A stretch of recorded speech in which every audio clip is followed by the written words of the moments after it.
Hare Krishna, muito boa noite a todos e a todas que estão nos acompanhando aqui pela ISKCON Rio de Janeiro, a nossa live aqui da leitura da Bhagavad Gita. Enquanto o pessoal vai chegando na nossa live, eu vou compartilhando aqui para a turma do WhatsApp. Então já aproveito para falar, né? Quem tiver interesse, nós temos um grupo do Lapidar aqui do templo, e quem quiser participar desse grupo do Lapidar aqui do templo, pode mandar uma mensagem aí, deixar seu número, tá bom?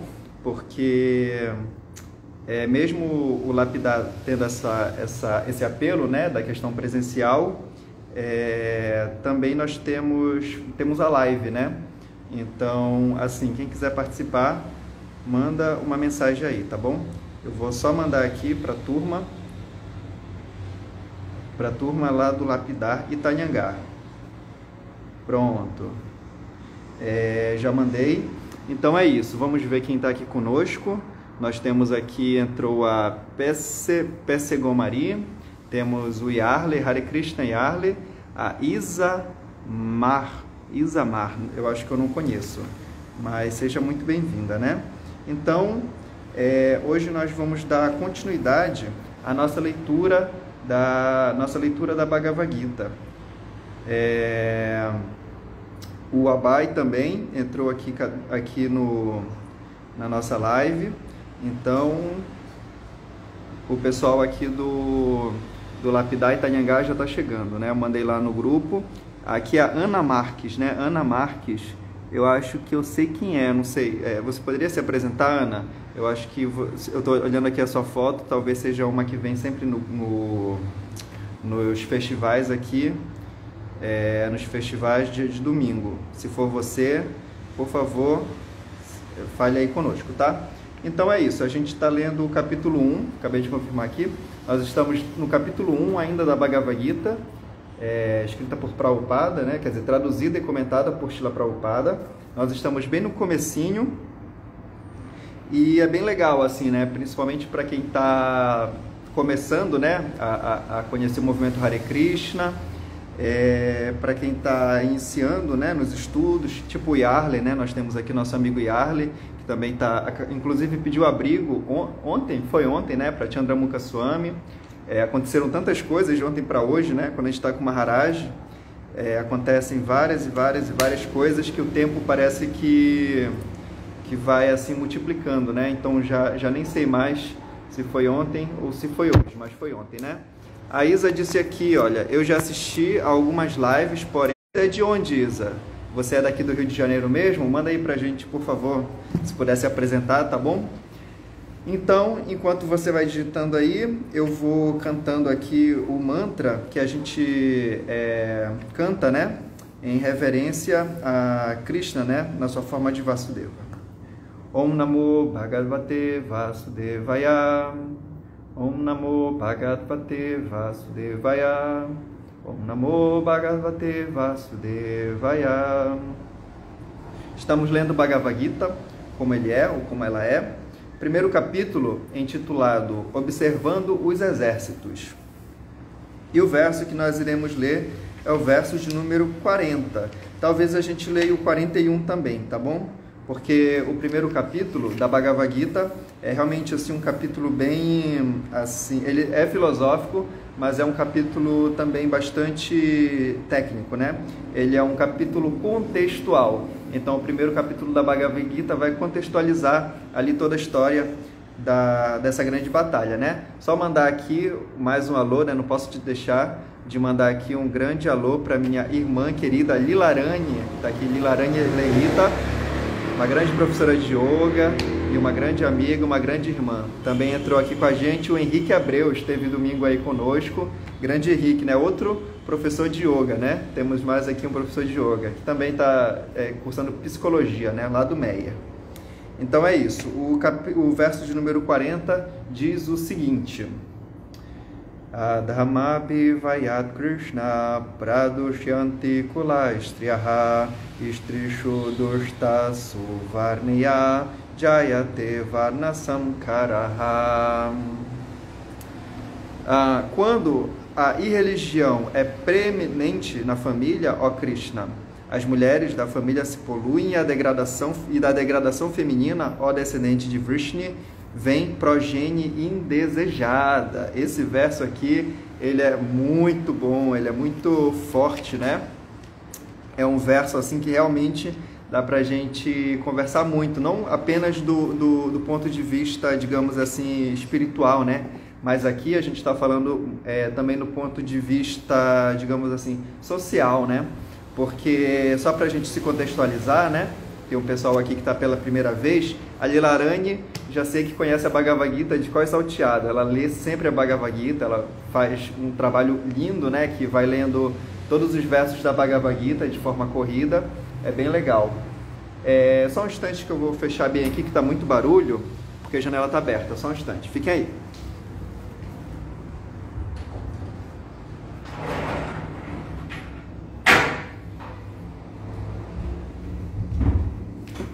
Prontinho. A gente fica bem do lado, né, de uma avenida, então tem bastante barulho, né? Então já fechei. O Abai colocou aqui um comentário importante, né? Botou aqui, verso da Kali Yuga. Realmente, né? Esse verso aqui é bem interessante, assim.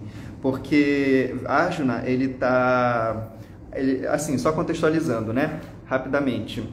Arjuna e Krishna estão lá, né, no campo de batalha, e Arjuna, ele começa a estremecer, né? Ele começa a tremer nas bases, como a gente costuma falar. Porque, como a gente já sabe, né? Arjuna, ele é uma pessoa muito boa, uma pessoa muito, assim, uma pessoa bastante, como é que se pode dizer, né? Gentil, né? Tem todas as qualidades de uma pessoa boa. Então ele não está querendo lutar na batalha, ele está assim em dúvidas, né? Porque o que acontece? Nós sabemos que do outro lado, né, do campo de batalha, tem os primos, né? Tem os tios, tem o avô de Arjuna, etc. Então ele não está querendo lutar, né? Então o que acontece? Ele pede para Krishna colocar isso. O Arjuna é muito compassivo, é essa palavra que eu estava procurando mesmo. Então ele pede, né, para Krishna colocar a quadriga, porque Krishna é o quadrigário, né, é o cocheiro de Arjuna. Eles ficam bem no meio dos dois exércitos e Arjuna começa a conversar com Krishna. E nesse momento Arjuna começa a, digamos assim, levantar vários pontos sociais do qual ele não queria lutar, né? Mas a gente sabe que Krishna não vai aceitar esses pontos, né? Mas esses pontos, apesar de Krishna não aceitar futuramente, se a gente for analisar, realmente, assim, são questões muito, assim, muito ponderadas, né? Assim, são muito embasadas, né? São questões muito embasadas, isso faz com que a gente fique até, assim, em dúvidas, né? Poxa, esses pontos de Arjuna são muito importantes, né? Então, assim, a maioria das pessoas concordaria com Arjuna e não levaria a luta para frente, né? Mas a gente não está falando ali de qualquer pessoa, né, que estava com Arjuna, a gente está falando do próprio Krishna. Então, eu vou ler aqui alguns versos, alguns versos anteriores, onde Arjuna começa a sua argumentação, tá? Do porquê que não se deveria lutar. Então ele fala assim, ó Janardana, né? Janardana é um dos nomes de Krishna. Embora estes homens, com seus corações dominados pela cobiça, ele está falando do exército inimigo, né? Não achem errado matar a própria família ou brigar com os amigos, por que deveríamos nós, que entendemos ser crime, destruir uma família, ocupar-nos nestes atos pecaminosos? Então, quando Arjuna e seus 4 irmãos eram mais novos, eles passaram por vários tipos de dificuldades, onde os seus primos tentaram matá-los mesmo, assim, literalmente, né? Eles chegaram a envenenar Bhima, eles chegaram a atacar fogo numa casa, né? Numa casa que estava com um material, né? Material chamado laca, se não me engano, que é muito inflamável. Então eles estavam dentro dessa casa e tacaram fogo na casa para tentar matá-los, né? Mas Vidura, o tio dos Pandavas, os salvaram, né? Bem como também salvou a rainha Kunti. e várias outras atrocidades foram feitas pelos primos, né? Então, por isso que Arjuna está falando, olha, do lado de lá a gente sabe que eles querem nos matar, ele sabe ele sabe, né, que são pessoas que estão com o coração dominados pela cobiça, mas ele fala assim, né? Tá, mas se nós sabemos que é errado fazer tudo isso, por que que nós vamos nos ocupar nessas atividades? É um ponto de Arjuna, né? Aí aqui no verso de ontem não, né? O verso anterior diz o seguinte: com a destruição da dinastia, a tradição eterna da família se extingue. E assim o resto da família se envolve em irreligião.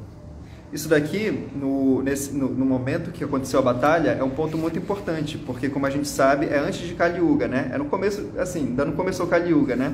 É no final da Dwapara Yuga, é numa era anterior. Então, questões de dinastia, de família, de tradição, tudo isso era muito forte. Hoje em dia, já não existe tanto isso, né? Não é algo ruim, assim, ter terminado, né? Mas a gente sabe que naquela época isso existia, e assim, diferente de hoje, né? As famílias, as tradições, a dinastia, elas tinham um nível de pureza e existia uma monarquia, só que essa monarquia era bem diferente das monarquias atuais, né? Então era uma monarquia assim divina, né? Eram pessoas que realmente tinham assim uma intenção de benevolência para com o mundo. Então eram pessoas boas. Então Arjuna fala, né? Se a gente destruir a dinastia, a tradição eterna da família se extingue e assim o resto da família se envolve em irreligião. Porque a gente sabe, né, que naquela época também a tradição, né, a filosofia, digamos assim, os conceitos religiosos eram passados de pai para filho também, né, de mestre para discípulo, mas era passado, né, de mãe, de pai para os filhos. E dessa forma, né, com essa grande batalha, Arjuna fala, olha, isso vai ser quebrado, né? E o verso de hoje, Arjuna fala o seguinte: quando a irreligião é preeminente na família, ó Krishna, as mulheres da família se poluem e da degradação feminina, ó descendente de Vrishni, vem progenie indesejada. Esse ponto aqui é um ponto até, digamos assim, pode parecer polêmico à primeira vista, né? Principalmente por nós estarmos num momento assim de grande discurso, né? De igualdade de gênero. Então, nesse momento, Arjuna já está falando, né, sobre o que poderia acontecer no futuro. Porque, assim, nessa época, a gente está falando de 5.000 anos atrás, né? É muito, muito tempo. Então, naquela época, realmente existia o que a gente chama de Dharma, né? Existia o que a gente chama, agora, assim, de justiça. Porém, nesse começo aqui da Kali Yuga, né, no final da Dwapara Yuga, houve um tipo de violência, né, que foi uma violência contra uma mulher que ocasionou, assim, que foi o estopim para que a batalha de Kurukshetra acontecesse. Porque a gente sabe, né, que Draupadi, que era a esposa ali de Arjuna, ela sofreu uma tentativa, né, de violência por parte de Duryodhana, né? E como é o nome do irmão? Tem Duryodhana e o outro é o Dushasana. Dushasana, irmão de Duryodhana, tentou despila, né? No meio de uma assembleia, foi uma coisa assim terrível. Claro, né? Ela foi protegida por Govinda, foi protegida por Krishna, mas esse foi o estopim, assim, realmente o momento que se falou, né? Não tem mais conversa. Já tentaram matar vocês, já tentaram, já roubaram, já fizeram de tudo, e agora com esse ato, né, de tentar violentar Draupadi, não tem mais volta, né? Agora a gente vai ter que ir para a batalha. Então, essa preocupação era muito importante, né, com a proteção às mulheres. Tanto que a rainha Kunti, ela sempre foi muito protegida pelos filhos, né? Até mesmo Gandhari foi protegida ali no palácio. Enfim, né? Sempre tiveram várias personalidades, né, femininas, e elas, assim, não necessariamente quer dizer que elas fossem inferiores, né, naquela época. Muito pelo contrário, né? A gente tem até presenças como Satyavati, né, que foi uma grande líder da dinastia Kuru, mas acontece que naquele momento existia essa forma, né, de relacionamento familiar que é bem diferente de hoje em dia, né? Hoje em dia a gente percebe, né, que existem muitas mães que criam seus filhos de maneira solo, né, solteiras, e isso faz com que assim a gente perceba que existe, né, uma grande disparidade na responsabilidade familiar, né?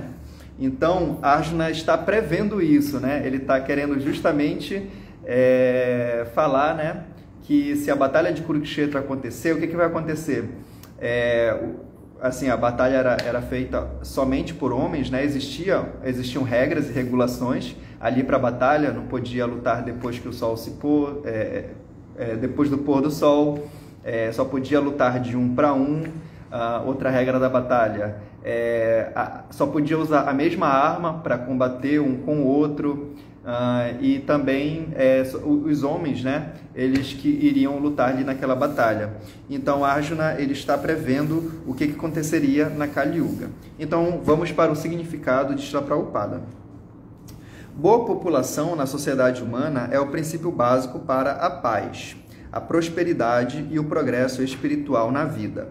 Os princípios da religião Varnashram foram planejados de tal forma que a boa população prevalecesse na sociedade para o progresso espiritual geral do Estado e da comunidade. Vou dar uma pausa aqui, porque aqui Prabhupada já falou sobre muitos temas, né? Primeiro, a gente precisa entender essa primeira parte, né, onde Prabhupada fala sobre Varnashram. E entender Varnashram é entender assim os princípios básicos da religião, né, do Dharma.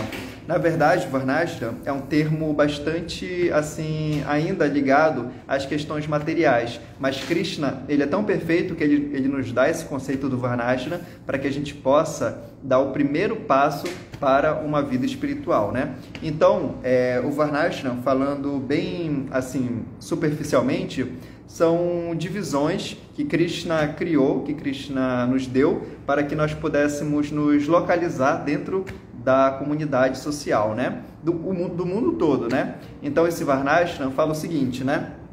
De acordo com a natureza de uma pessoa, essa pessoa ela irá exercer um certo tipo de atividade, e essa atividade a pessoa poderá utilizar para poder avançar materialmente e espiritualmente também. Como, por exemplo, né, uma pessoa que ela tem assim, facilidades, né, tem uma inclinação intelectual, o que acontece? Se ela for forçada a trabalhar de maneira assim, braçal, de uma maneira diferente, que não seja intelectual, ela assim, vai pegar, né, algo que ela já tem uma tendência e ela não vai aproveitar aquilo, né? É tipo você, deixa eu ver um exemplo, né? É tipo você ter um carro de Fórmula 1 e esse carro de Fórmula 1 você usar para puxar alguma carreta, né? Algum tipo de, digamos assim, de peso, né? A gente sabe que o carro de Fórmula 1 é feito para correr em alta velocidade. Se você quer carregar uma grande carga, né? Você utiliza um caminhão, né? E se você quiser utilizar um caminhão para correr em alta velocidade, também não vai dar certo, né? O caminhão ele é feito para puxar altos volumes, né, de massa. Tanto que até mesmo a questão toda ele é trabalhado, né, os dois carros, né, tanto o carro de Fórmula 1 quanto o caminhão, desde o início até o final eles são trabalhados com essa intenção. Ele vai fazer isso, né? O carro de Fórmula 1 vai correr, o caminhão vai puxar grandes cargas, né? E se a gente tentar inverter essa situação, a gente sabe que não vai dar certo, né? O carro de Fórmula 1 nem vai sair do lugar e o caminhão vai passar bastante vergonha, né? Porque ele não vai alcançar, sei lá, mais de 150 km por hora, né? Tem uns caminhoneiros que devem passar, né? Principalmente nas estradas. Mas, enfim. Então, o Varnashram quer dizer isso, né? Na Índia existe uma deturpação, né? Que se chama castas, que diz, né, a pessoa ela tem essa natureza a partir da sua, digamos, do seu nascimento, mas isso não é verdade, né? O Varnashram não fala isso. O Varnashram fala que nós temos que seguir a nossa natureza e não o nosso nascimento. Então, imagina uma sociedade onde cada pessoa escolhe fazer o que bem entende, sem pensar num todo, né? O que acontece? Acontece um grande desequilíbrio, né? Porque, assim, a gente tem a nossa natureza, mas às vezes a gente não sabe qual é necessariamente a nossa natureza. Por isso existe a presença de um mestre espiritual. Então esse mestre espiritual, ele vai nos auxiliar a nós nos encontrarmos dentro da nossa própria natureza, né? Então o Varnashram mais ou menos é isso, né? E o Varnashram também, ele fala bastante sobre a questão familiar, porque, assim, seguindo o conceito do Varnashram, cada etapa da nossa vida, a gente entra numa fase onde a gente vai melhor, digamos assim, utilizar a nossa natureza e a nossa energia. Antigamente, né, nessa época aqui, na Era Védica, entre os 5 anos de idade até os 20, 25 anos de idade, a pessoa ela só fazia estudar, né? Os pais deixavam a criança, né, com o mestre, né, com o tutor, e o que acontecia? A criança, né, o jovem, o adolescente, ele só estudava, não pensava em outra coisa. Hoje em dia é bem diferente, né? Muitas pessoas com uma idade assim baixa, né, já tem que começar a trabalhar, etc. E isso prejudica o aprendizado. Então, quando a pessoa ela alcança, né, uma maturidade, aí ela é inclinada a entrar numa vida familiar. E ela se desenvolve, ela recebe dos pais toda a base, né, para que ela possa iniciar essa vida familiar. Ela já vai seguir, né, uma carreira assim que os pais vão ajudá-la a ter, e depois de um certo período, essa pessoa, ela, digamos assim, lá para os 50, 60 anos de idade, a pessoa, o esposo e a esposa começam a se desvincular da vida familiar. Os filhos já estão grandes, já estão crescidos, já estão cuidados, e eles vão dar continuidade às atividades domésticas, né? E depois, num quarto momento da vida, existe o momento da renúncia, né? Onde o casal realmente se separa e eles vão se dedicar à vida espiritual assim de forma 100%, né? Então, por que eu estou falando tudo isso? Porque Arjuna está falando aqui, né? Quando existe uma quebra, né, nessa roda, né, nessa engrenagem, nessas várias engrenagens, a gente acaba tendo uma grande problemática na sociedade, né? Vem progenie indesejada, as famílias se poluem, etc. Então, continuando, assim como as crianças têm muita tendência a se deixarem desencaminhar, as famílias podem também, de forma similar, ter tendência à degradação. Portanto, as crianças, as mulheres e os idosos precisam ser protegidos pelos membros mais velhos da família. Ocupando-se em várias práticas religiosas, as mulheres não serão desencaminhadas para o adultério. Segundo Chanakya Pandita, as diferentes tradições familiares sobre a forma de atividades religiosas devem sempre manter as famílias ocupadas, e assim a virtude e a devoção darão origem a uma boa população qualificada para participar do sistema Varnashram. No fracasso de tal Varnashram Dharma, naturalmente, as famílias se tornam degradadas, né?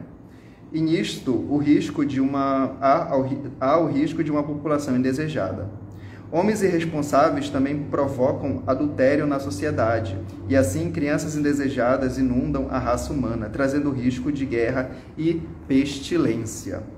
Esse assunto aqui é muito importante, né? É um assunto que está bastante em voga no nosso ano de 2024, e é um assunto que a gente pode discorrer bastante, né? Até mesmo nos embasando bastante em, assim mesmo, teorias, né, históricas, científicas, porque a gente percebe que, principalmente em países, né, latino-americanos como o nosso, a criação do nosso país, né, desde a invasão, né, portuguesa, espanhola, holandesa, francesa, inglesa, etc.,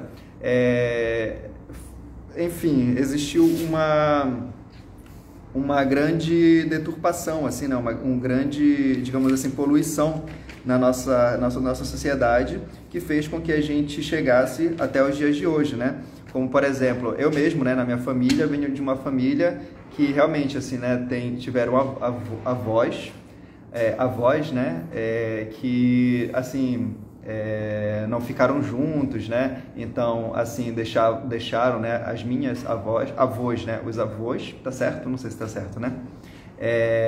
Deixaram, né, as avós sozinhas, né, com os filhos, aí daí tem que procurar um emprego, aí as crianças acabam crescendo sem as devidas instruções, e isso vai criando uma população assim bastante problemática. E isso existe bastante, né, nos dias atuais, assim, a questão da responsabilidade familiar tá bem aquém do que nós realmente deveríamos ter para poder ter uma sociedade saudável. Então, Prabhupada fala disso, né, há algumas décadas atrás, e a Arjuna já estava falando sobre esse mesmo tema há muitos e muitos séculos atrás, né, 50 séculos atrás. Então, eu vou parar por aqui mesmo. Pensei em ler o verso de número 41, porém é um verso que também tem um tema assim bem social, né? Um tema social importante, e vamos deixar para amanhã. Vou dar um alô aqui para a galera que está no Instagram, e quem tiver perguntas, por favor, já manda aí para a gente, tá bom? Temos uma galera que está desde o começo, né? Tem o Abai Prasada, meu querido amigo, meu querido irmão. Temos o Henrique Abreu, que está aí conosco ainda, Hare Krishna Henrique. Temos a Lilarane, a Ana, e olha só quem está aqui, Sanatana Dharma, famoso Padre Sérgio, famoso Prabhu Padre. Então, nós temos uma pergunta aqui do Yarley. O Yarley está por aqui também, né? O Yarley pergunta, você pode falar também sobre ofertas? Como posso oferecer alimentos em casa? Ou isso seria desrespeito? Ótima pergunta, Yarley.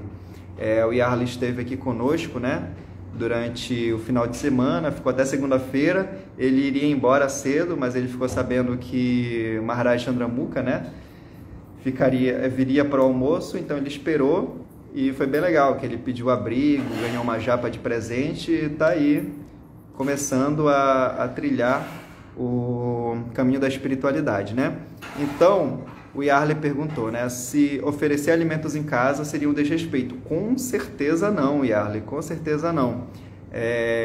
Inclusive, nós devemos oferecer o alimento em casa, né?